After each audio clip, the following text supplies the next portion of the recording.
Canada has recently passed a sweeping new export law, and for American farmers, the timing could not be worse.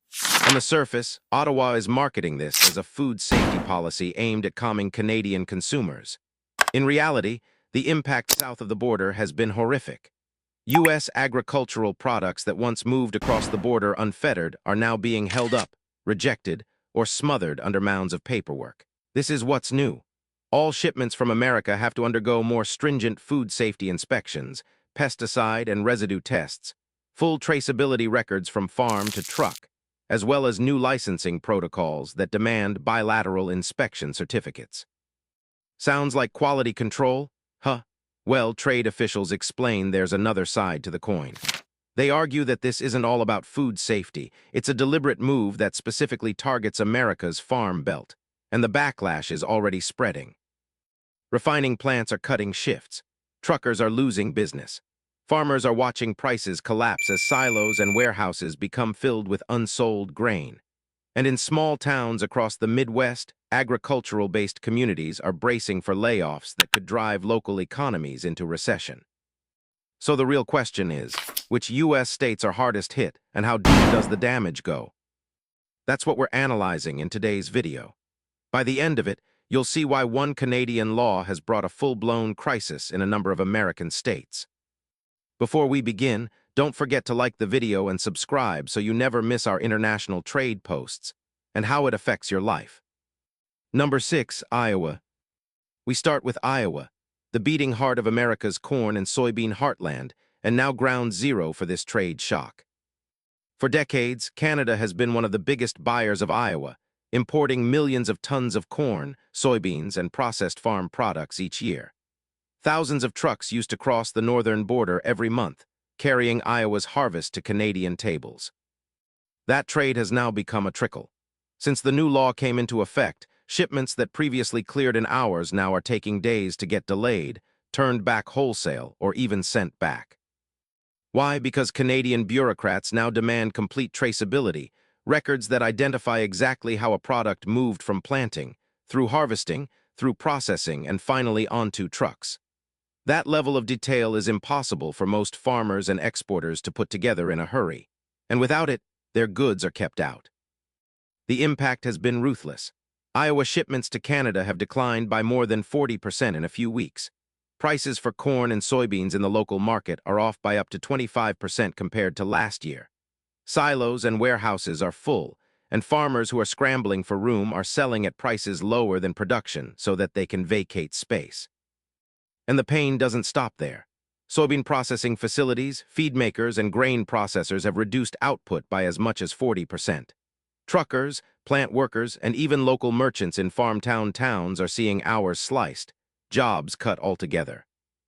Experts warn that if this crisis persists for more than 3 months, Iowa could lose hundreds of millions in lost exports, and a bankruptcies wave on the same level as the U.S.-China trade war of 2018. Number 5, Nebraska. Next up, we head west to Nebraska, right in the heartland of America's farm belt.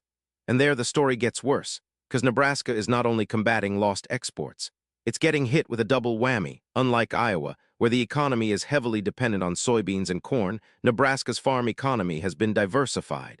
Nebraska is a giant in beef cattle and dairy cattle, and one of the nation's top grain producers. That mix previously gave Nebraska a feeling of stability. But with Canada's new export law, both aspects of Nebraska's farm economy are at risk. Beef and powdered milk shipments once carried across the border unchecked are now being intercepted. Canadian inspectors are applying tougher quarantine methods and demanding total documentation tracking every product from birth or planting, all the way through processing. Certification charges have been doubled, and border delays are subjecting products to spoilage. And it's not just livestock. Grains, wheat, corn are also being held up for export, with Canadian officials now requiring new proof of seed history, fertilizer application, and pesticide treatments. The impact has been severe. Local beef prices have dropped like a stone as oversupply builds within the state. Ranchers are forced to cull the herd or sell cattle at rock-bottom prices simply to cut feeding costs. Grain stocks are piling up, and profits have dropped to all-time lows. Meatpacking plants and dairies have cut shifts, some closing briefly, laying off hundreds of workers. The impact is spreading to truckers, wholesalers, and even local banks that deal with the farm economy. Nebraska farm leaders are sounding the alarm bell. Without immediate trade negotiations or federal assistance, many will not survive this winter. Number 4, Wisconsin. Let's now move on to Wisconsin, America's renowned dairyland. For decades, Wisconsin has been America's dairy capital, churning out not only fresh milk but also world-famous cheese, butter, powdered milk, and whey protein. And long a very significant and reliable customer of its own has been Canada. But that alliance has been drastically disrupted. Since Canada's new export law took effect, stricter tests for quality and traceability levels have forced hundreds of shipments to stand at the border, indisputably rejected. Add to that, Canada decreased its import quotas, favoring domestic Canadian dairy production and cutting drastically imports from Wisconsin dairy farms. The aftermath has been devastating. Some cheese exporters report revenue declined as much as 50% in the course of weeks. Farmgate milk prices have reached record lows, depriving family farms of any means of paying for feed, labor, and even normal costs. Hundreds of smaller-sized dairy farms now face the very real possibility of going out of business permanently. And the crisis doesn't stop on the farm. Packing plants and dairy processors are trimming back. Inventories are piling up, workers are losing shifts, and in a few places, whole jobs are disappearing. Local businesses in dairy towns, from restaurants to equipment suppliers, hurt as farmer earnings disappear. Experts warn that if this trend continues for more than one fiscal quarter, Wisconsin could lose its position as a leading U.S. dairy exporter, loosening America's hold on the North American dairy market. Number 3, Minnesota. And then there is Minnesota, the Midwestern leader in grain production, with fields stretching out by the mile of wheat, corn, and soybeans. They have been feeding American consumers and Canadian customers just across the border for years. But now, today, those lines of supply are bogged down in bureaucratic tangles and grinding to a halt. All imports under Canada's new regime now must include upgraded traceability records and additional quality certifications before customs may release them. What was previously a straightforward border process has turned into a logistical nightmare. Freight trains and truck convoys are waiting days, or even weeks, not hours for release. These long delays are adding to the cost of transportation and preventing exporters from fulfilling delivery commitments. Some companies are already being fined for failing to meet contracts, and others are having their credibility with foreign buyers eaten away. The economic shock is immediate. Prices received by farmers locally for wheat and soybeans have crashed as oversupply builds up, while depository units fill up. Farmers have to absorb higher costs of storage now and bear the added risk that the quality of crops deteriorates over time. And the pain doesn't stop at the farm gate. Truckers, railroads, and loading crews are losing their hours, or their jobs, altogether as export volumes decline. Rural communities that depend most on ag transportation are suffering too, with dwindling tax revenues and slowing local economies. Experts caution that if this disruption persists another 3 to 4 months, Minnesota will lose its competitive edge in the North American grain trade for good. Number 2, North Dakota. Then we head to North Dakota, one of America's top soybean and wheat producers and a border state.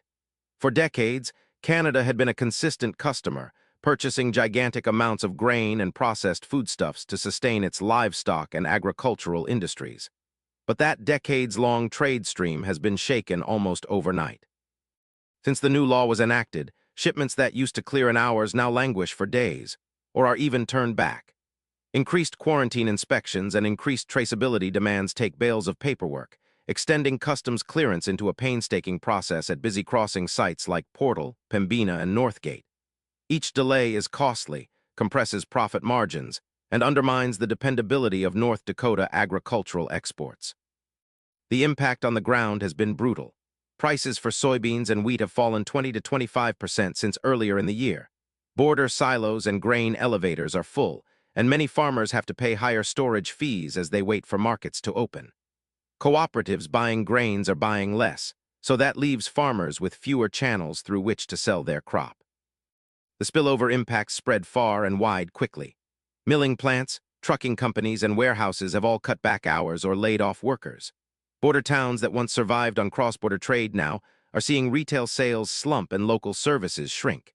Experts warn that unless new export markets open up soon, North Dakota agricultural production could plunge significantly, and its reputation as a world agrarian leader could never be the same. Number 1. South Dakota. Finally, there is South Dakota, a state long renowned for its massive cattle herds and ocean of wheat and corn fields. Canada has long been among its biggest customers, specifically for fresh beef, meat processing items, and bulk grain exports. But under the new export law, that trade has nearly halted. For South Dakota cattle producers, the requirements are becoming virtually impossible to meet. Canadian regulators now demand exhaustive traceability records on all fronts, from where the animal lived and was fed, to how it was processed, to the chain of transport. These additional steps have added the costs and brought the shipments to a halt, making it impossible for many of the exporters to stay in business. As a result of this, the prices of beef in South Dakota have dropped low. The ranchers are being forced to downsize their herds or sell cattle at cut rates just to control their feed bills. Grain growers are similarly situated. Corn and wheat shipments are slowed at the border as Canadian regulators demand careful tracking data on seed origins, use of fertilizer and pesticides. With exports closed off, inventories are building and local prices are falling through the floor. Some farmers even cut next season's plantings in anticipation of failing to break even on production expenses. The impact extends far beyond the farms. Meatpacking facilities have cut shifts or shut down temporarily. Truckers are losing routes. Farm service firms, from equipment dealerships to feed mills, have revenues collapsing. Across South Dakota, towns are bracing for skinnier days as jobs disappear and family incomes decline. Canada's new export law has now placed 6 big U.S. farm states in crisis. Prices are crashing, jobs are vanishing, and nerves are fraying day by day. And if this standoff persists, analysts fear it could spark the biggest wave of farm bankruptcies America has seen in decades. To stay informed on how it all works out, and how global trade policy impacts our daily lives, remember to like this video, subscribe to the channel, and hang with us for our breaking news.